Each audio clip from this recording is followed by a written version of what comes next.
Hello and welcome to the OverShadow ShadowCast with your host Thomas Anderson and tech wizard Abigail Mowat. Hey everybody.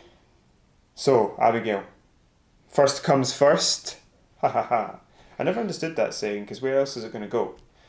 What have you been playing?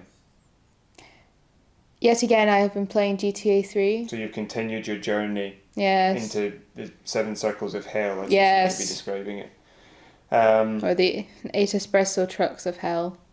Oh Is yes. it 8 or is it 9? I can't remember anymore. But that was the mission where you had to run over and destroy these espresso trucks while Espresso? people... Espresso? Espresso? Espresso. Espresso trucks. Espresso carts. Espresso trucks. Carts, not trucks. This is my Sean Connery. My espresso trucks. So Carts, not trucks. what's a cart? A little cart. Okay, You know. repeating it and adding the word little isn't going to... You know. Oh, you mean a little cart? One that isn't a cart. It's a little... So if I... Right, so what's a big You know, cart if you or a go to little like a cart? fair or anything like that, and they have like little stalls, like a cart. Oh, right. Like those wee, like, wagony type things. Yeah, it's like Right. that. Okay. Except Okay. it's somewhere between that and what looks like a lemonade stand. Because it's got like, It's an espresso stand. yeah, basically. Okay. So, I went back to it. It wasn't fun. Anytime I did it. I don't know how many times I attempted it. I think I messaged you every single time I failed. With Yes. a barrage of texts or messages. Yeah, but they were all one word. Like, shot. Busted. Wasted. Blown up. Blown up's hyphenated in this. Yeah, that sort of stuff, yeah. Time ran out. Blew up again. Got lost. That was funny where you said you got lost. I nearly had an accident in my big boy pants. Yeah. Well, I eventually did it. Only took, I must have taken about 12 times for me to actually be able to do it. It was not fun. I found it very time consuming and just outright frustrating. Because I think last week I said that it was because I had to look up a tutorial because I just wasn't being able to do it. And they recommended that you use raised truck. However, like I think I said last week, Yeah. I blew it up accidentally on a joyride because I wanted to take it out, see what it was like, Yeah, obviously. and it was destroyed, so therefore it doesn't respawn, I discovered. Do you have garages in this game where you can store vehicles? Yes, it's right That's- next to my hideout. That's probably where you're supposed to take it. Yes, but it got blown up. But yeah, but I'm just... if you put it away, then if you lose it, you can just load it back up. Yes, it blew up before I got there. Were you going there? Or were No. you just... Yes, so... I think my criticism is valid then if you weren't actually driving back to the garage. I don't care. So anyway, I had to try and figure out the best way of being able to destroy these espresso stands without blowing up every time. So I tried the little fast cars, I tried station wagons, I tried the Land Cruiser, which I regretted immediately. What do you mean by station wagon? Like estate? Like like a estate car, an estate car. And then I tried the people carrier. They were not good ideas. Mm-hmm. Yeah, they don't... Everything is very slow. Get a tank. I don't know where the tanks are. Anyway, they'd be really slow. So I found that if I had like the front end of a truck, Mm-hmm. that was more stable. But again, it was very slow. Mm-hmm. So literally I was pretty much just going for the fastest car I could find, and if I blew up I had to try and run around and find another car, which was a nightmare because especially if you're in Portland, which is where you first start out, because that is just a gun show. Yeah, Everybody is aiming at you and you will die. I got that impression that Portland was particularly hazardous in that mission. Yeah. But you got it done.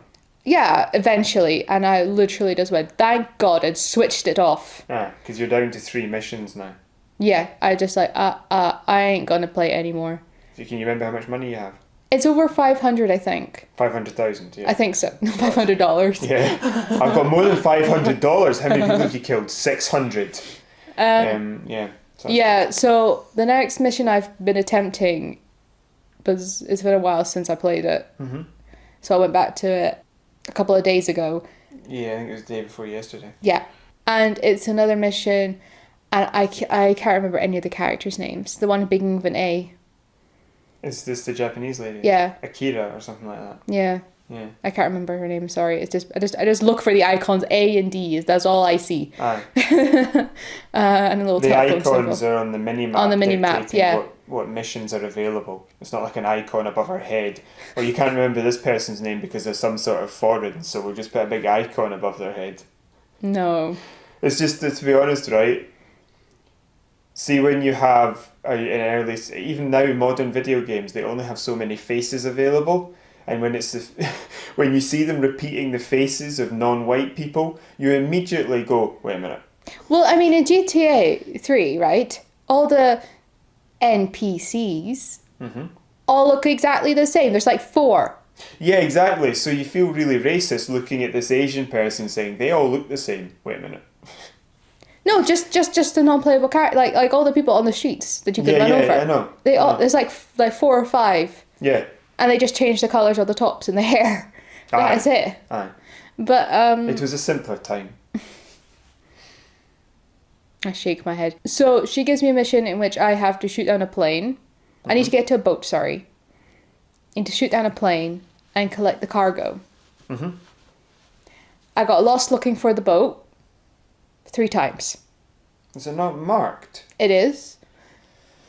But again, it's a very, very small map, so I'm sort of going by a general direction. Oh, right, yeah, there's no actual map, it's a little mini-map. Yeah, so it's a mini-map. You need to be within a certain range before it would show up at all. But now I've memorised the route. Okay. I found the boat. Okay. And I got a rocket launcher. Okay. I got in the boat. Okay. Almost fell out the boat. Obviously. And then I had to get to a marker buoy in the water. Marker boy. Just a wee kid floating around with a Sharpie. It's like the aquatic Banksy. If you park your boat too close, you drive away with a big picture on the side of it. Anyway, so... You've been hit by Marker Boy. Yeah, so marker boy in the water doing the Banksy stuff. What is that, actual Marker Boy? A marker boy is a boy with an arrow over it, which I have to stay by and then shoot the plane down, which I presume is what I'm supposed to do. Because I can see a little yellow square on my mini-map. Yeah, that's the target. Yeah, but I only have a shot at it for maybe about 4 seconds worth of time. And I could be sitting in that buoy for over a minute.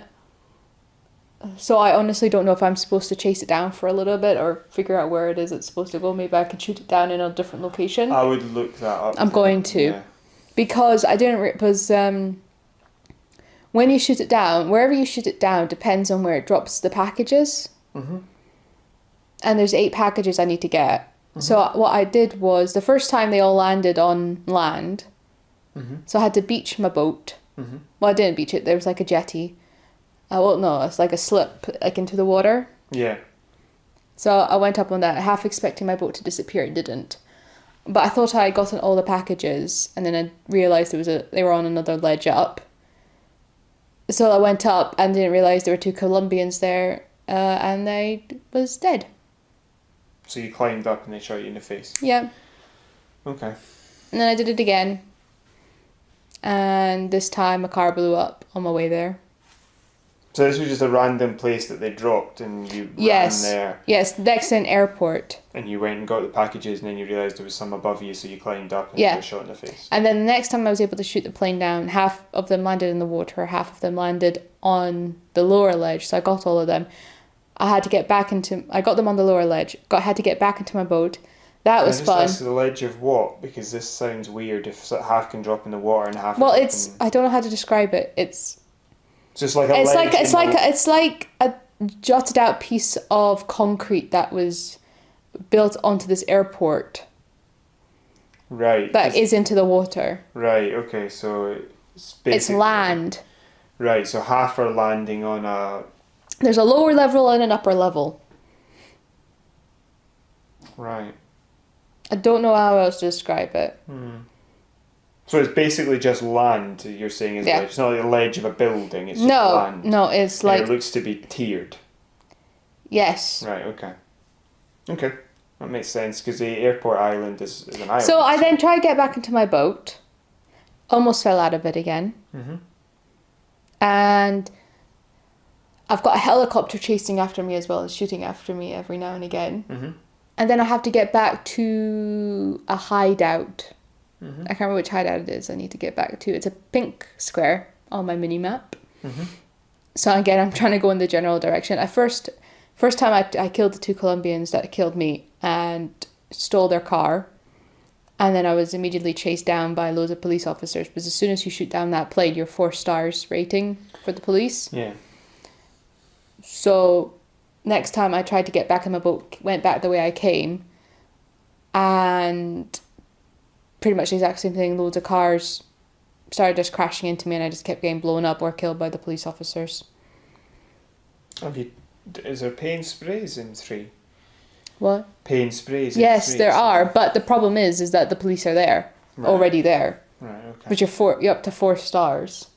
So you can't get enough of a distance? No. Then, yeah, okay. But you've only got 3 missions left to go. Yeah. I'm just again, I'm just bored of it. I'm just like, I just want it over and done with. Okay. Well, I think the reason for that is that you're trying to learn how to play these games while playing a really good one, but a very fiddly one. Early GTAs. There's fun. There must be a more fun way to learn how to play these games, because this is not fun. Well, yeah, but we're trying to. It's tedious. Yeah, but you have to play with the games you have. I understand that. So that's why we're limited at the minute. Yes. Anyway, will we move on? What game were we talking about the other day? And I said, oh yeah, I've played one of those games. I can't remember what it was. Lara Croft, was it? Yeah. That was fun. That wasn't tedious. I shot in that. I drove in that. I had to work out things in that. Do you have Lara Croft? And then when I found out there were Tomb Raider? walkthroughs, that made everything so much easier because I wasn't always dying. Do you have Tomb Raider? I can't remember if it is Tomb Raider I have. The opening sequence is that she's like on an exhibition. Do I try real words? Excursion? No. It's not exhibition, it's expedition. That's the one. Yeah. Expedition. She was on an expedition with a gentleman and she had pigtails. And it was for PlayStation 1. Right. So That's the opening title scene. That's like the opening. Probably Tomb Raider then, but... That was fun. Well, there are more modern Tomb Raiders, but you don't have them, so that's... why No, they but I'm just saying, can't. that was fun. Okay. Well, the reboot of Tomb Raider is very good, so... Spyro was fun. I just don't see This is not. I don't see what you learn by playing games that you've already played. I know, I'm just saying. Alright. I've had a busy week, I'm tired. Okay. Shall we move on then? Yes, what have you been playing? Entertain me. I played a few hours of Fallout 4. I've been away for it for a while because I've been playing other games, but I went back to it because I finished The Crew and gave my review of that game as poo-poo. So I played some Fallout 4, just a few hours, but I was just trying to get back into the swing of things, as I don't really have many side missions to do, but I do have the main story and DLC. I've got a question. On you go. I've got a question. Ask your Is question. Fallout 4 is that like a nuclear war zone thing? Post-apocalyptic. That's what I mean, post-apocalyptic. Yeah. Cool. I remember stuff. And you have to survive, is that it? You've got like Fallout shelters, is that why it's called Fallout 4? Because you're in a shelter number 4? Or is this? Am I thinking of something completely different? Am I thinking of that Russian author again who wrote some things? Metro. No. Yeah. You're thinking sort of. It's not Fallout Shelter. Fallout is something you shelter from, so you could just name it after the Fallout, not after a Fallout shelter. And it's called 4 because it's the Fourth game, really. I mean, there's more than 4 games. They call it Fallout 4 just because I think they put a number in when they sort of revamp it a bit, or because there was Fallout 3 made by Bethesda, Fallout New Vegas, which was very similar to 3, and made by Obsidian, and then Fallout 4 made by Bethesda. So I think they number it when I think they have a different style of game. Is Fallout 4 the one that has? Because you sent me pictures, like of your game library. Mm-hmm. And by the way, it's raining, so if you hear that, that's the rain. Mm-hmm. Another Scotch That's weather. just not me very angrily tapping on my face, like 400 miles an hour. It's like, shut up, let me talk. That's what I imagine you say in your head whenever I talk. Mm-hmm. That's whenever anybody else other than me, even when I speak, I say shut up and let me speak. Is that because you sent me loads of pictures of your game library, and we were trying to come up with a game that we could play together multiplayer when I eventually get a form of an Xbox. Is Fallout 4 the one with like that cartoon of like the blonde hair boy like giving a thumbs up like this is great? Vault Boy. Vault Boy, yeah. Vault Boy. Vault Boy, yeah. It looks like post-apocalyptic world. It's fantastic. I highly recommend it. 10 out of 10. No, because he's in the lore of the story. He's from before the apocalypse. Oh. But that could be anybody. What do you mean? Before the apocalypse. That could be anybody. I don't understand what you mean. Why is this one singular person so special? Because he was post-apocalyptic person. Because the whole thing about it is that the reason... you were right when you said Fallout Shelter to a degree, but they're called vaults in this game. And the company that built them advertised them, obviously. Oh, right. So he's like the poster boy for it. Exactly. Yeah. He's the vault. He's the vault poster boy, so he's called Vault Boy. Okay. He's like poster Big Brother. Boy for vaults. Vault Boy. Okay. He's like Big Brother then. In 1984. There's a picture of a guy, and he's Big Brother. Slightly less sinister. Yeah. Actually, no, slightly more sinister, just slightly less obviously sinister. Yes.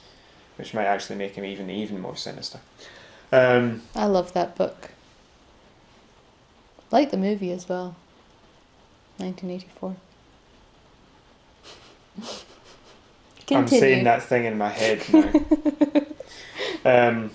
So I've basically just been jumping around the map, doing little Radiant side quests for Preston, just killing gangs of raiders and super mutants just to get back into it.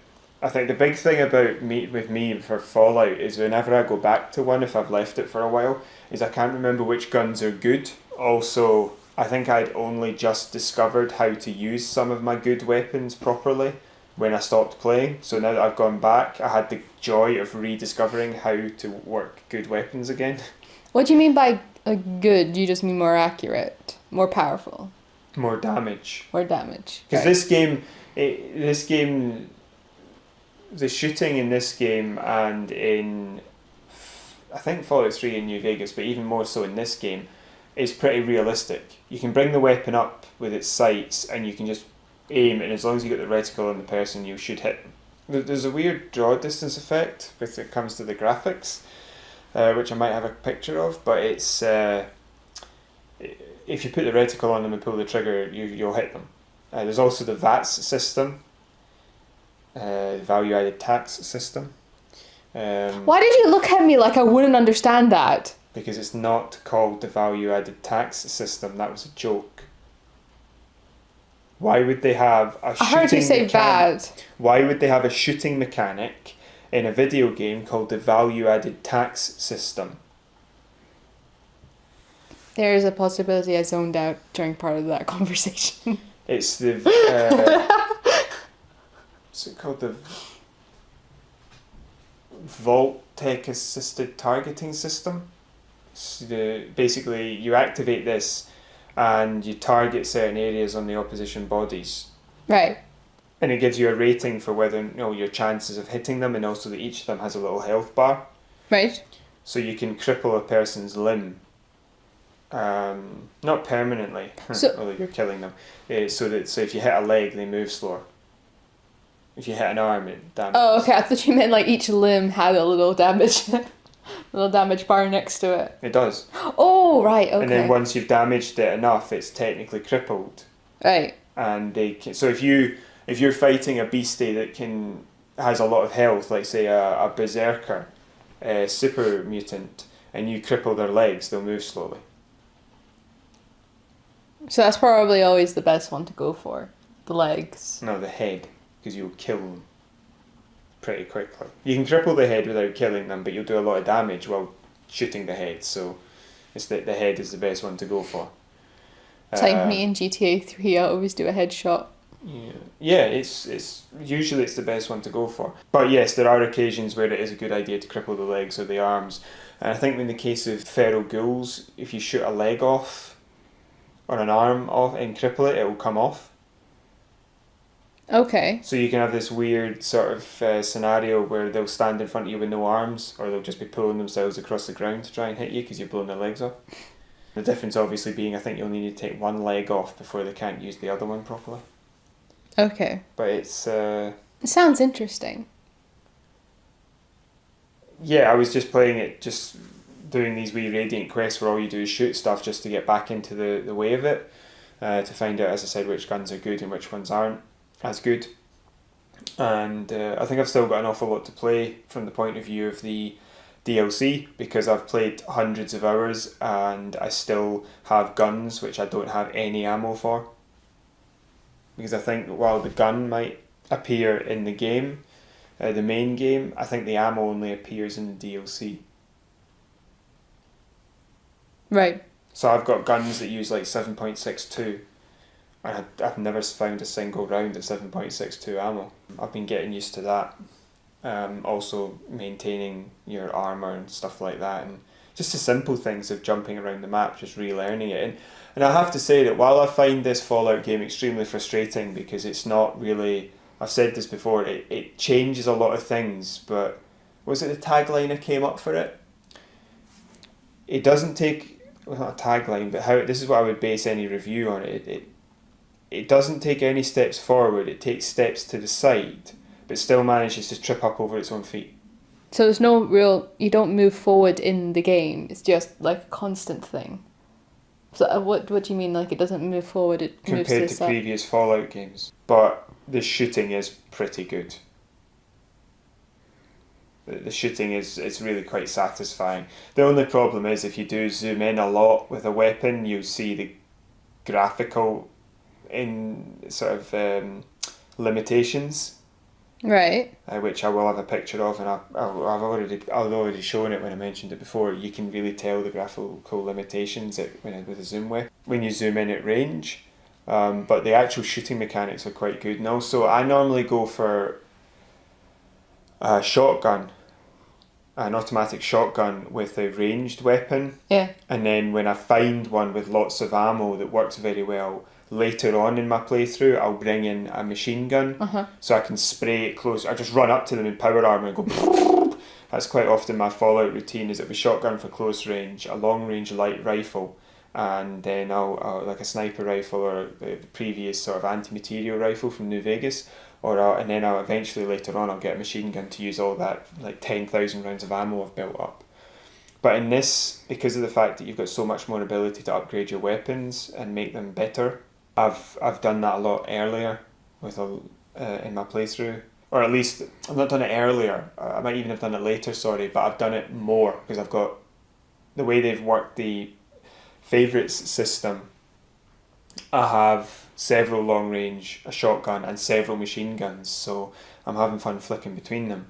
But I still think that overall the weapons, while it's really fun to use them, they feel really satisfying. The shooting mechanics feel really satisfying. The weapons themselves don't.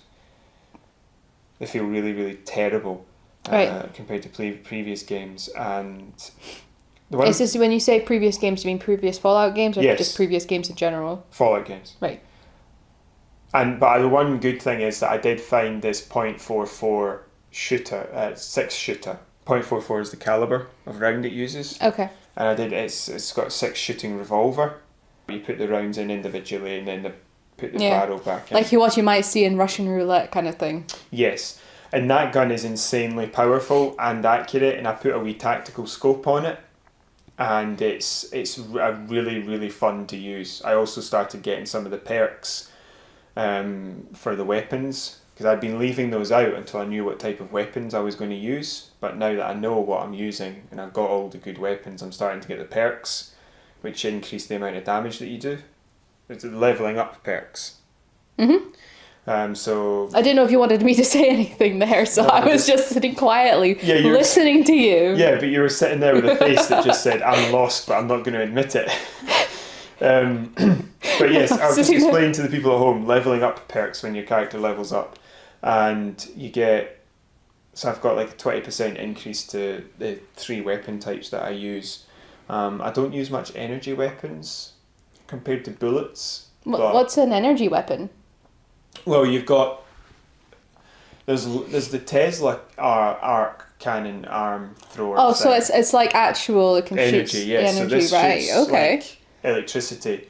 Then there's the plasma rifle, which fires plasma, and then there's the laser, which fires lasers. This I find that quite interesting, because when I think why do I keep trying to merge post and apocalyptic together? Yeah. Post-apocalyptic world, I wouldn't think energy weapons. Please tell me we're still talking about Fallout 4, aren't Yeah, I? but how did you get to a post-apocalyptic world? Yeah, but Self-inflicted without weapons?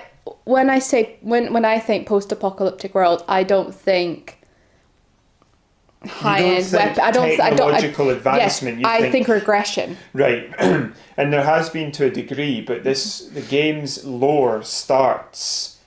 The apocalypse happens in 2077. Right.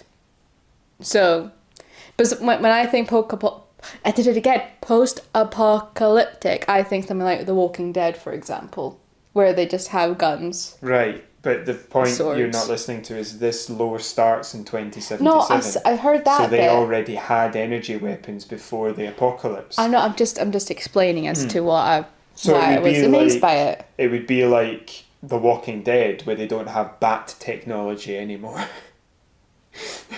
Nobody's remembered how do you put nails in a bat. I can't remember how you do this. There's been regression, but the regression still leaves us with energy weapons because it's set in 2077. Okay. But also the energy weapons are absolutely adorable to use because... Adorable. Yeah, because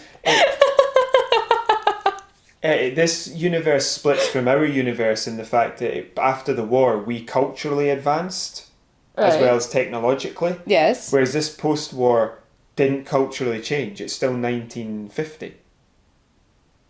Okay.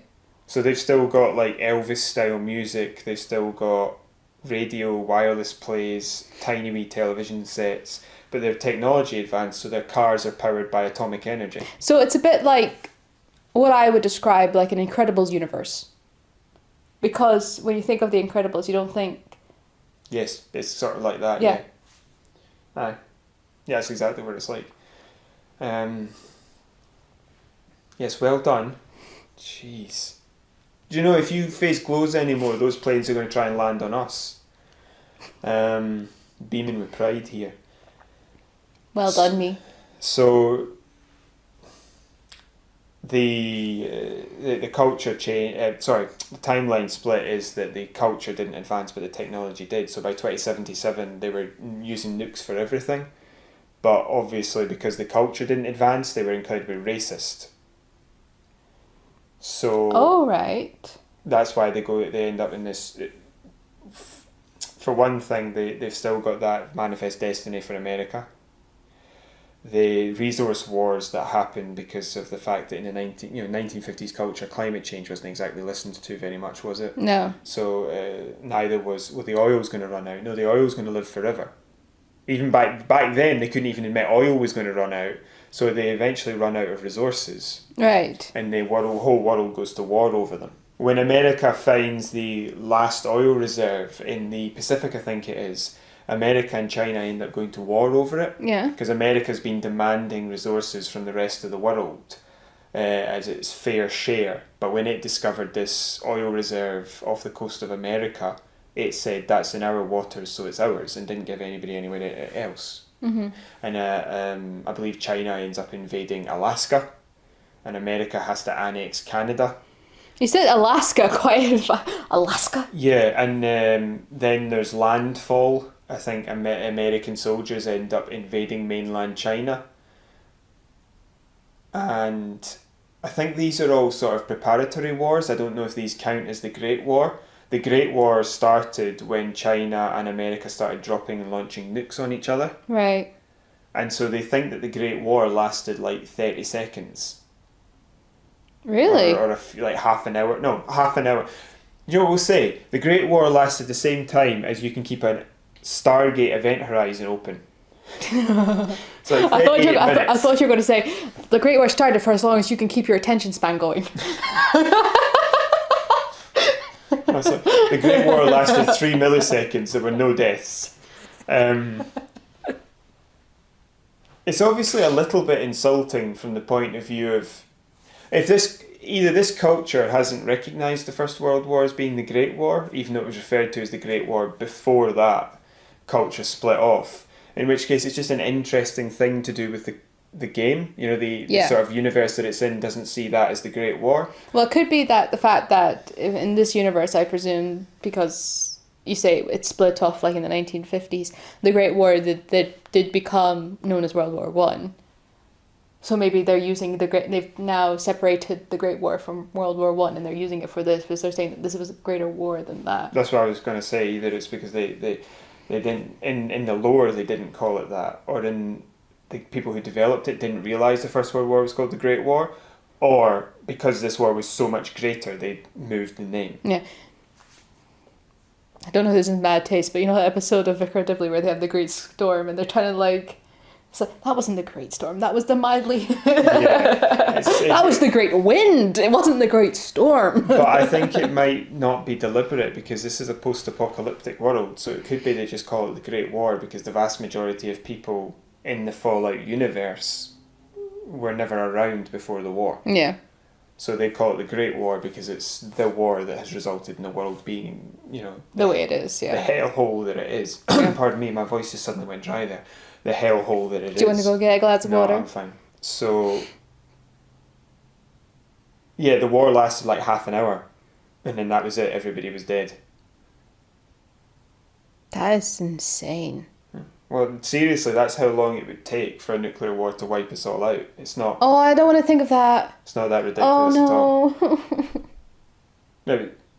Alright, well... I feel sad. I don't really. But sorry, I was just supposed to be talking about Fallout 4's shooting mechanics. The very, very satisfying shooting. I just need to try and get back into it. It's the one thing about it, and even it's the same thing with Destiny. It's the shooting mechanic that makes it worthwhile because the rest of it's a bit weird. Yeah. Sometimes. But I have to say this story is probably not as good as New Vegas, but it's probably better than 3. And so I'm really looking forward to seeing if this story does pan out to be as satisfying as New Vegas, if not as good, because that would be really great if the story I've got left is good, and the DLC that I've got left, be interesting to see if they're any good as well, because a lot of the side missions have been done, and I've explored the whole map that I have access to at the moment, so I'm just trying to get back into it at the minute, so I should have more interesting stories in the future. I hope that you will get back into it. It sounds like a very interesting story. Yeah, there are a few loopholes in the universe for me in the lore that don't make any sense. Yeah. But other than that, I can't remember them in a minute because it was so long ago that I was playing them. But other than that, it's very much enjoyable. Cool. Shall we move on to the news? Yes, we'll move on to the news now. Continue. Oh, it's me to do it. This is a small piece of news regarding Poem Studios, who were working on the KOTOR. KOTOR Aperon mod. They've announced their next project after they were forced to stop working on KOTOR by Lucasfilm. A very dark day in your history. In the history of the known universe. And it's the new project they're working on is called The Missing. It's a story-driven narrative RPG set in an open world. The question that they put to the information they've given out so far is, why are there 5 bodies buried in the desert? So is this like a tagline that they've... No. I was going to say. It's a tagline. I think it's just like... The Missing. Why are there 5 dead bodies buried in the desert? I think they are the missing. And the whole game is finding out who they are and what happened to them and why they're there. Okay. But, because it's like, the picture that they have, one of the 2 or 3 pictures they've released for the missing, it has these 5 crosses in the desert, like sort of like headstone style crosses. And I think the whole game is you essentially just working out what happened to them and why. And if the people who liked KOTOR so much they tried to make a free mod for it to make it better, have started a game which is story-driven narrative RPG in an open world. I'm interested in that. Obviously not as interested as the Aperon mod. No. But I am interested to see what they make. It might happen one day. KOTOR might happen. It might happen. Yeah, I think it has to be honest, because Star Wars games are on their bottom at the moment. Be patient. I've been patient already, but I will continue. I believe. You must believe as well. They must have been working on this before, at the same time as working on the mod, because I don't think they could have announced this idea this quickly. But yes, I'm interested to see what happens here. It will be interesting because with all the hype that was made over KOTOR, if people are... By KOTOR fans, this wasn't exactly widely known hype, to be fair. No. But yeah, the people who knew were hyped. So if they're able to intrigue KOTOR fans, this game should be interesting. Yeah. And maybe they've been able to use all that sand from the KOTOR game so they can have been able to use. That's why they had all of the sand, the procedurally generated sand, and they just moved it to this desert, and that's why it's we had to come up with an idea for the sand, because otherwise it just gets everywhere. Yeah. Okay. Yeah. To take that point a little bit more technically, they might have reused assets. Yeah. People that just kind of look like Ewan McGregor just walking around, but maybe with slightly different colour hair or something like that, like the character drivens or something like that. I'm joking. Obviously, I know that they're not using the actual look of those people from the game. Because they have nothing to do with those games. I know, it's a joke! What's a bad one? Sorry. Ewan McGregor would be I'm not actually angry. 7,000 years old in the movies. It's a joke. I know. It's a bad joke. So we'll quickly move past it and get to the next piece of news. Do you want to read that one out, or...? Okay. So I'd like to let everybody know I don't see this agenda until the morning we do this. Before I read this out. So if it's a little disconjointed, that'll be why. A little disconjointed? Of how I say you it. Like that word.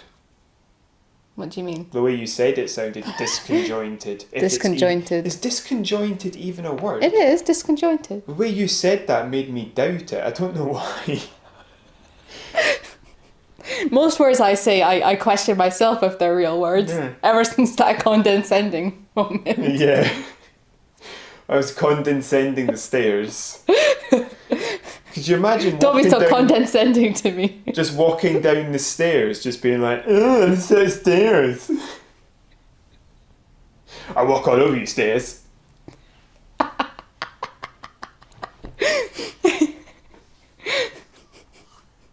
It's horrible when I talk to people and then I just forget how to say a word every now and again, and I'm just standing staring at them. You don't talk to people and forget to say a word every now and again. Every time you talk to people, words in inverted commas come out. You're like a really rubbish Shakespeare, making loads of words for a language that's not spoken, and the words have no meaning and sound terrible. Have you ever watched Upstart Crow? No. Yes. No. Yeah, maybe. Oh, you should. There's a brilliant part in there where David Mitchell plays Shakespeare. Oh, And yeah. he talks about the fact that he's like plotting to make it seem as though he has all the credit for making up words that already existed. Yeah. I think they do one as well where he tries to pretend to be somebody else. Or he says that I'll make it appear that somebody else wrote all my work or something like that. No, it was Green. He plots with two of his friends, and it's who is it? The Earl of Oxford, and I can't remember the other one. Mm-hmm. And he says we're going to plot to cast doubt for future generations whether or not Shakespeare actually wrote all his plays. We're going to kill Marlowe, and we're going to say that he was the one that wrote all his plays, or we're going to say that the Earl of Oxford wrote all the plays.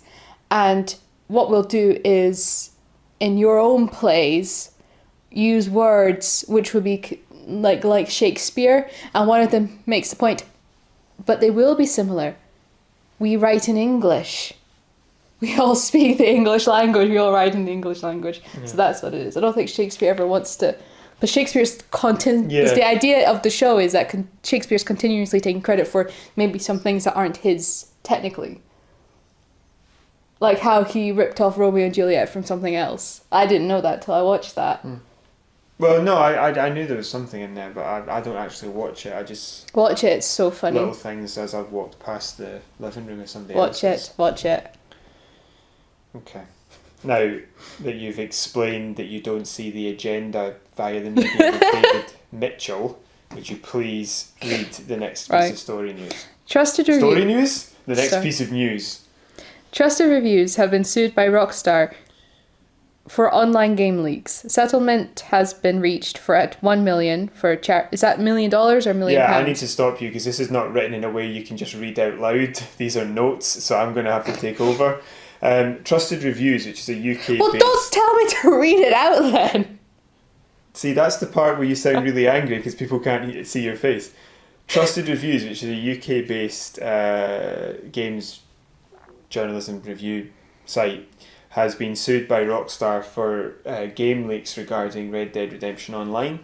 Now, they have settled at €1 million, and the euros, I just need to age a little bit. The euros are going to 3 charities now because the game is set in the Old West in America. They're going to like Native American charities. I didn't know where that sentence was going. And the reviews that were originally on their site, Trusted Reviews site, have been taken down and replaced with apology letters, which were a bit soppy to be honest, but it's probably fair enough. Now the reason for the suit was the suggestion that the document that Trusted Reviews used as a reference material for the leaks that they wrote was obtained questionably under English law. Because as a UK site, this is English law that they have to obey. Not British law or UK law, because there's no such thing, English law. Other sites had the document in question, but didn't use it. And Trusted Reviews did use it and couldn't verify the source, and therefore they didn't know if it was stolen or not, essentially. So that's why they settled. Because under both under both American and English law, and Scottish law as well, and any other types of law that are involved in the UK, publishing leaks is perfectly legal unless it's considered a industry secret. And so if you obtained the document illegally, it's protected by like hacking law and corporate espionage law. So that's why they settled, which is quite rare in this sort of scenario because they didn't know if it was obtained illegally, and it's also why this lawsuit was launched in the first place. So this whole thing's quite rare, much rarer even for it to be successful. But these are the reasons why. It's interesting overall because the aggression from Rockstar is quite uncommon, because not only can leaks be helpful to games, because people get hyped up for them. Yeah. But they're not normally harmful, and although they can sometimes be. And Rockstar waited until after the release of Red Dead Redemption 2 to go after the leaks and leakers, because there are other sites that have put up videos regarding Red Dead Redemption 2. Content creators on YouTube have done the same, and they've all been taken down, sort of. Right. Especially on YouTube, where YouTube have just buckled and removed the videos. But it is interesting that they waited until after it had been released, like they knew it was going to give them a benefit, but they don't want to risk in future any information being leaked, so they're trying to make it difficult for people to do that. Right. There's some concern that they might target people who are reviewing the game negatively and claim that it's leaks and all that sort of jazz, but I don't think that's the case here, because they seem to have targeted people who are talking about things that they haven't released yet by choice. So I think they're just trying to keep the integrity of any surprise, basically, because they don't want to come up with a really great idea and then have it ruined. Did that not happen recently? With Batman comics. Somebody was writing a series of Batman comics and somebody spoiled the end by leaking it. And the guy who was writing them just was livid. All would be. You know, I just think there's a certain point where when you leak a spoiler, you are taking somebody else's job from them, because if they don't sell as many materials, sometimes it can hype it up, but sometimes it just ruins it. Yeah. You know? Well, like I remember years ago, somebody lost the script to one of the Harry Potter movies on train, and there was this big like, oh my god, it's going to spoil the movies and things like that. I'm like, you could literally go to any bookstore and pay £15 and skip right to the end and find out how it ends. Yeah. But I can understand, obviously that's I suppose that's a different situation, that's a different scenario. But yeah, I completely understand. I can understand it can create the hype, but it can also just destroy kill the integrity. Yeah. Because there's a couple of things I can think of in my head which, if they'd been leaked, would have ruined huge sections of video games that I really liked.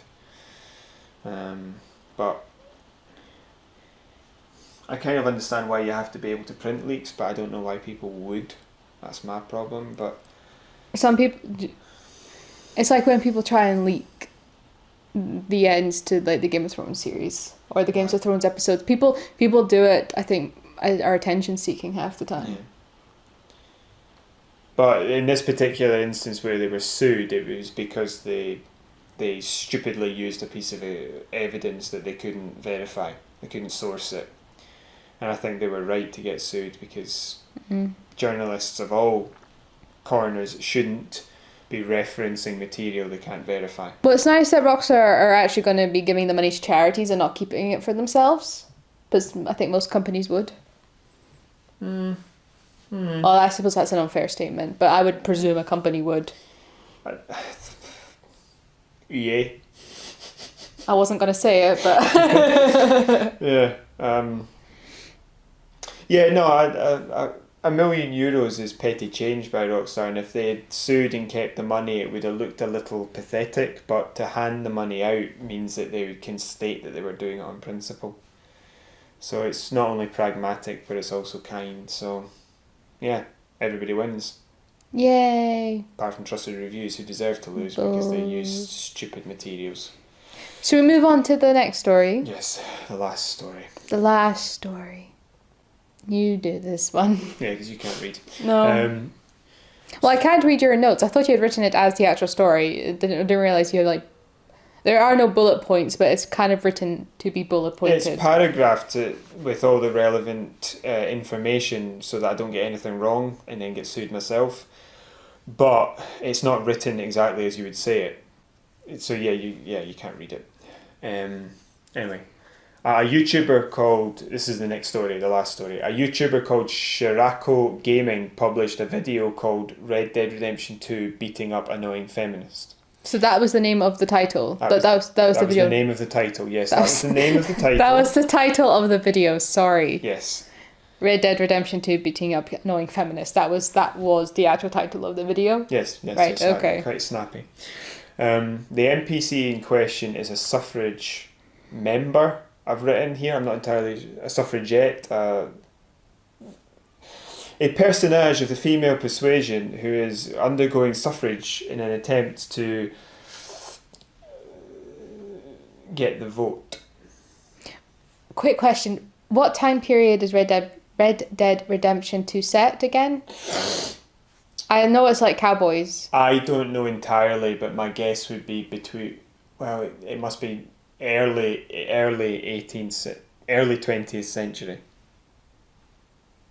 So early 1900s. Aye.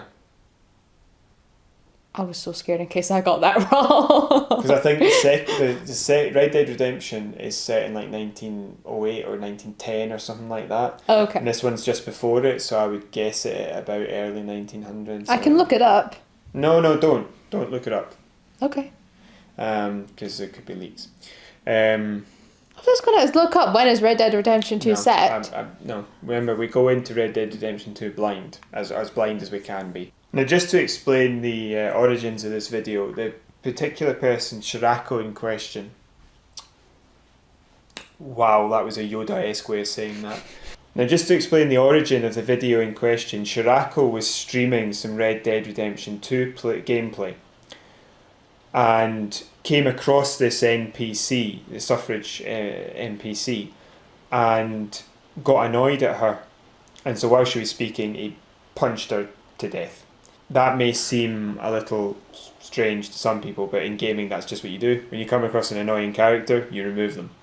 Yeah, I mean, in the one game I play at the moment, I run people over. Is this the game of life? Because if so, that's scary. No, it's the game of GTA 3. Yeah, I watched a video from some people I have a lot of respect for that wouldn't harm a fly, but when they did this part in GTA 5 where they came across this drunk person who was screaming at them, they just run up to him and punched him in the face, and it was so funny because he did this sort of cartwheel thing. Yeah. But I mean, I watch loads of gamers who do pretty much the exact same thing. There's a character they find annoying and they kill them or they do something and then they move on. Yeah. So he did that, he moved on, but he either got a lot of good response from the stream or he thought it was funny, so he took the video out and put it up by itself as well. And that got a lot of attention. So then he started to make other videos in which he was killing the same woman in lots of different ways. Now, one of the ways in which he killed her was to put her down tied up on train tracks and wait for a train to run her over. Right. You know, that typical yeah, old school movie thing, yeah. That was an achievement in previous Red Dead. So you got like a little medal or trophy or something for Gamer that. score points or trophy, depending on what console you played it on. So I think it's a little bit harsh to say what he did was gratuitous, grotesque violence if there will be dozens of videos of other people being put down on the tracks from the first game. Anyway, it culminated in YouTube terminating his channel. I don't think terminate is the right word, but I've decided to use it. Take down his channel. They've expelled him from the YouTube community. He has been declared an outlaw and an exile under common law. And it's most likely related to the journalistic response to the video, not people watching the video. And the journalistic response to comments made underneath the video. When you say journalistic, do you mean people who have been writing stories about this? Or yes, actual journalists. Right, not. okay. So, YouTube content creator journalism has been fine, but written stuff on sites, they normally come out as being excessively liberal, as Americans would put it. To the point where you're basically only allowed to say the party phrase or you're a racist or a sexist or a bigot or whatever. Right. So in this particular case, he killed a feminist, therefore he is a misogynistic pig. It does raise the question though, how responsible are content creators for the comments to their videos? I don't think content creators are responsible for the comments to their videos. However, showing the same thing over and over again, but in different, killing the same person over and over again in different ways, I think is slightly in bad taste, just because of the fact that it was it wasn't a actual suffragette. Yeah, I don't think that was a very wise decision to do. If you're going to kill, like, you can kill like loads of different people like loads of different ways in games. Fair enough, but to specifically pick on one game, whether they're annoying or not, I think is bad taste for what she was, which was a suffragette. That's my opinion. That's my opinion on the topic. However, I don't believe his channel should have been taken down. We're nowhere near a conclusion. We're not even a third of the way through what I've written, so you're going to have to wait a wee while before we get to that. I thought you were stopping to ask my opinion. So I've got a couple of questions about, is he responsible for the comments? There have been far more questionable videos uploaded to YouTube and YouTube channels that have not garnered this response. So where exactly are they drawing the line? What's the criteria if this sort of thing gets removed? Basically because certain journalists called for it to be so. There's some reasons why YouTube have removed the video and they're here. YouTube mentioned the violence and offence and gratuity of it, but that doesn't quite add up because, as I just said, there are videos that are far worse that get nowhere near removed and definitely don't get channels taken down. Eventually, the channel in question was reinstated, basically because the YouTube community rose up in defiance of YouTube. And in a capitalist society, that's the one thing you can't have, is your customers getting angry. YouTube responded by stating, "Sometimes we make mistakes," clearly. They went on to say, "The reviewer will be educated on this outcome and on how to avoid repeating mistakes." Now the interesting thing here is, who is we? Sometimes we make mistakes. Who's we? And who are these reviewers that they mention? I take it the reviewers Are these like in-house reviewers? They must be. Like monitors. They watch flagged content and say, all right, okay. Also, how does the flag system work? Because it was only really taken down after the journalists got angry at it. And if that's the case, how does the review system work? Because a reviewer, if it was flagged by people watching, a reviewer must have thought, well, that's okay. Then the journalists got involved and then suddenly it was taken down. And then the people got involved and suddenly it was put back up. Who are the reviewers and how do they work? I'd like to know that. Yeah, many journalists have been very angry at it going back up. But if they were... What are YouTube's rules, as I've just said? And what happens if they buckle to pressure to change them? Because if this sort of content can be removed, I don't see what gaming content can stay. They're going to end up banning gaming. And YouTube's already losing a lot of revenue because gamers are having to move to other platforms to share their material. Yep, or they are having to find different ways of being able to make money. Like, that's why so many YouTubers have, especially gamers, have merch. That's where I think most of their financial backing comes from. I think most of the financial backing for a lot of them will come from advertising if they do podcasts. I think if you've got a big enough viewer base, if you do a podcast and let somebody sponsor it, you get quite a bit from that too. But YouTube is in a spot of bother because it's becoming easier and easier for people to set up their own sites. Yeah. And if they keep kicking people off for this sort of stuff, that's exactly what they'll do. This guy had 500,000. Wow, really? So could imagine what they could do to us if this guy had 500,000 and well, it was nice while it lasted, folks. Bye, guys. If I was just to go back and go over a couple of things, it's that we don't seem to know what the rules are. YouTube said that it was because of certain types of violence and then said, oh no, we got that wrong. But at what point did they get it wrong? Because they looked at it, said it was fine. Somebody got angry, they then said it wasn't fine. Other people got angry, they then said it was fine. So where are the rules there? They might have, from the outcry of support, may have had a second round of reviewers looking at it. Well, what they said was that it was reviewed by their general reviews team and before the gaming team had a chance to look at it. Because the rules for gaming are obviously different from real life. Yeah. But well, why was the non-gaming team making a decision at all anyway? And then if that's the case, nobody made a mistake because the general reviewer did their job. And if it was a mistake of not being passed to the right team, why not just say that? Mm-hmm. So it doesn't add up. And that just leaves everybody on YouTube in the same position. You know, what happens if I do something that people just don't like, and then that's it? I can get my channel cut. This isn't the first story of a YouTube channel being taken down. People have talked about it before on different channels. People with, I don't want to say old school YouTubers, but people who've been around for a fair few years, who've gotten mad numbers of subscribers, are kind of safe because of the revenue they're bringing to YouTube. And then people with far fewer subscribers are finding it very, very difficult because if like one toe out of line, you're out, type of thing almost. But there's also the question of, does that mean that YouTube is no longer a platform for discussing and sharing controversial ideas? Because people are getting their channels shut down for this.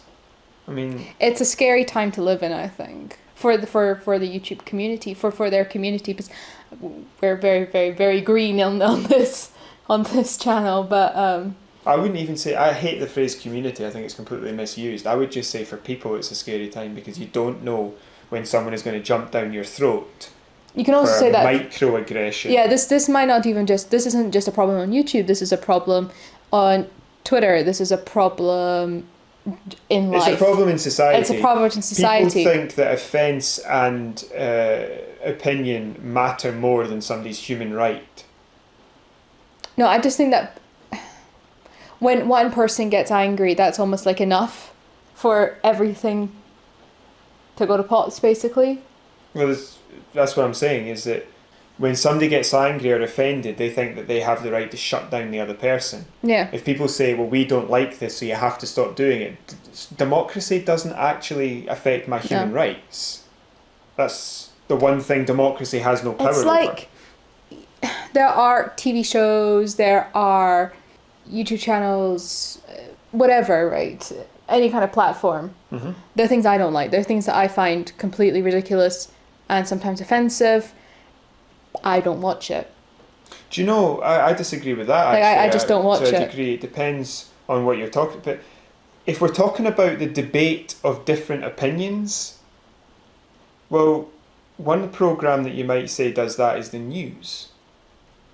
I disagree on a lot of fronts, but sometimes they do that. Are we going to stop watching the news? No, we're not. It also depends what they're doing, because some people are trying to glorify it or benefit from it, like in a financial way, by making a programme that is, controversial or whatever. But if you're just having a debate about an issue, are we going to back away from that? No. It's insane. It's insanity. It's insanity. It's insanity. Anyway, kind of coming back to this, it was complete overkill what they did to Shirako. That's how you pronounce it, isn't it? Shirako. Shirako. Because everybody knows there are many YouTubers out there that have done far, far worse, more controversial things that a lot of people agree were just out of line, and they're fine. Yeah. They may have had a little slap on the wrist here and there, maybe content that they've worked on in the past for something else was suspended for a little while, but that was it. Demonetized. Or demonetization, yet that's a massive thing that's going on at the moment. Yeah, things like one guy who plays a lot of Destiny had to leave YouTube because of the shooting in his game meant that they demonetized all of his videos. Yeah. So he had to leave. Because that's his income, and they just unilaterally shut it down on him. Which is a horrible thing, because is just silly. The reason that so many of these people have so many subscribers is because they enjoy the content. But if they are being demonetized, that content won't be there anymore. There's a good chance that maybe these are the only people these people watch, and therefore they're not going to go back to YouTube. YouTube itself will suffer. Well, it's not just that. Even if the people move to other channels, that means that YouTube is just randomly shutting people down. It's basically being fired without reason. Because I know they're classed as self-employed, but YouTube's company doesn't work without these people making content. No. So they're essentially similar to employees, and they're using a technical loophole to just shut people down. It's wrong. That can't be why YouTube was originally created. No, because I love you. I genuinely love YouTube. Yeah.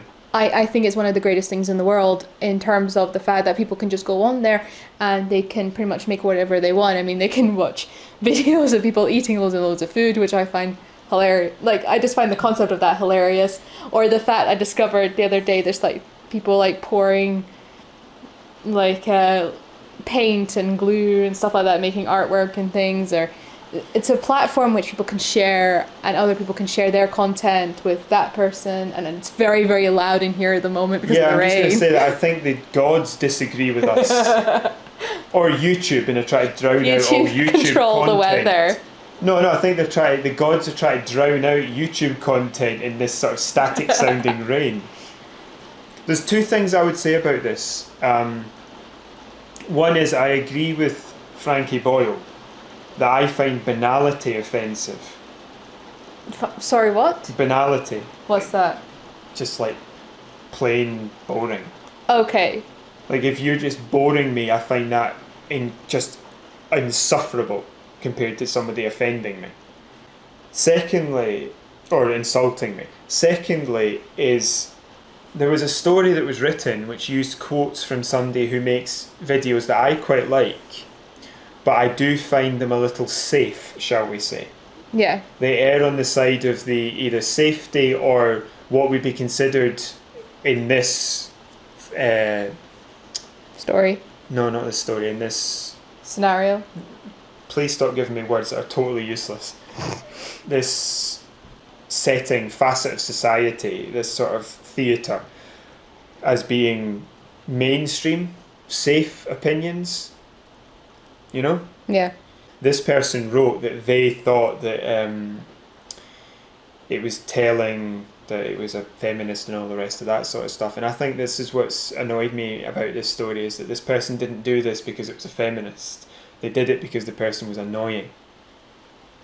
No, I understand that. And so I think that, I mentioned this to you earlier on, if you played Assassin's Creed 2 and didn't stab a single minstrel, then I think there's something wrong with you.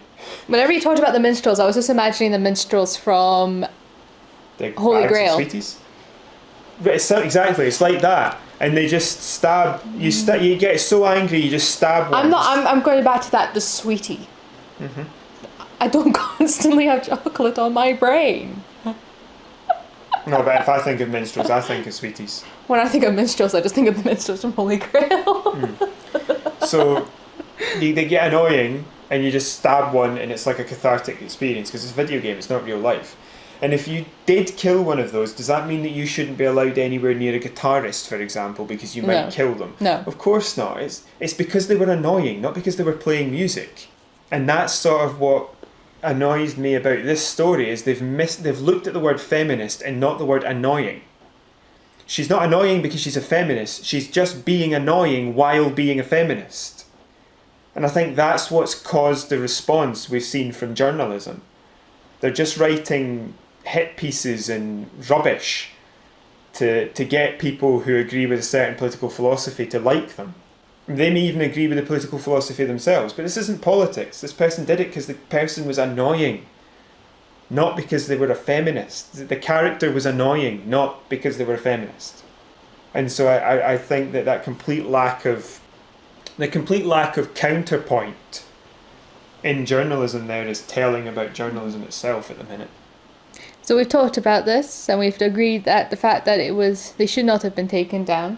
They need to be more grown up, they need to be stronger, and they need to explain what the rules are. Mm-hmm. And they need to understand that people will just not watch content they don't like. If somebody gets annoyed by it and complains, that any time you listen to a complaint should be reserved for egregious offence. Like really, really bad. Yes. Really bad. And there's no possible alternative take on it. And there's no constructive use to the debate. I can't even think of something that you would do that would qualify, but there should be like a video a year from the entirety of YouTube removed. Because it's a picture of a dead body being molested or something like that, and you just like get rid of that. This, on the other hand, I don't see how you can get so angry at this or some shooting in Destiny, which is a first-person shooter for those of you who don't know, that you remove the video, because, I mean, exactly how clean are we trying to make society if you can't have that? I mean, does that mean all action movie sequences have to be removed from YouTube? Because it's just insanity. Everything's a walkie-talkie. Everything has to be turned into a walkie-talkie. Yeah. Or everybody now has to play video games where the main weapon is a stick, and you just go pew. No, pew. that's too violent. It all has to be a walkie-talkies. Walkie-talkies everywhere. Yeah. I'm trying to remember. It was at South Park that did that. Yeah. It was also South Park that did the stick of truth. I know that. But that's why I said sticks. Yeah, but I was linking into your walkie-talkies and taking it to the next step. Okay. No, I was driving it back again. And you just brought it back. I just brought it back. You thought I was taking a wrong turn, and it turns out I wasn't. I just thought you were talking about any random stick. Yeah. Using your hands and feet. Well, that's my take on it. What's yours for the final say? For your final say? I think, like I said before, I think it was overkill. He shouldn't have been taken out, maybe given a warning, but... Well, he did get a warning, but the problem was he got all of his warnings in one go. So they just sent him one email. That's what I mean. Like, I think it was overkill, and I'm glad that his channel was brought back. Mm-hmm. That there was enough outcry that his channel was brought back, and I think that maybe they need to look at how they're. They need to become less reviewing. restrictive, not more restrictive. But somebody has to stand up to these journalists because the journalists are just trying to cleanse society. Should we end this before you pop a blood vessel? You know how I feel about journalism. It's do. So important, and people are just screwing it up, frankly, at the minute. So thank you for joining us today. We'd like you to leave a comment down below. No. We'd like it if you could like this video and subscribe to our channel. Much appreciated. Seriously, any comments would be great. You can also contact us on Facebook. Sorry, no. You can also follow us on Facebook. At OverShadow.ShadowCast. Yes. And you can email us at overshadow.shadowcast@gmail.com. Yes! All it took was 10 weeks. 5 months. Has it been 5 months? Yeah, this is episode 20. I honestly thought it was only episode 10. Yeah. Time's just flowing by. No, it really has. It has flown by. We started in July. It's now November. Yeah, so it's not going to be 10 weeks. Anyway, so yes, I hope you've enjoyed this video. So do I. And I shall say goodbye, everybody. we'll see you next week. Yes, we shall. On I Wednesday again. I hate it when they say, we'll see you next week on a fresh episode of... But oh yeah, I know what I'm watching. I mean, you don't have to remind me at the end. Oh, is that what it was called? So yeah, we'll see you next week. And I agree with Abigail. I hope you enjoyed yourself. Yes. Goodbye. Bye.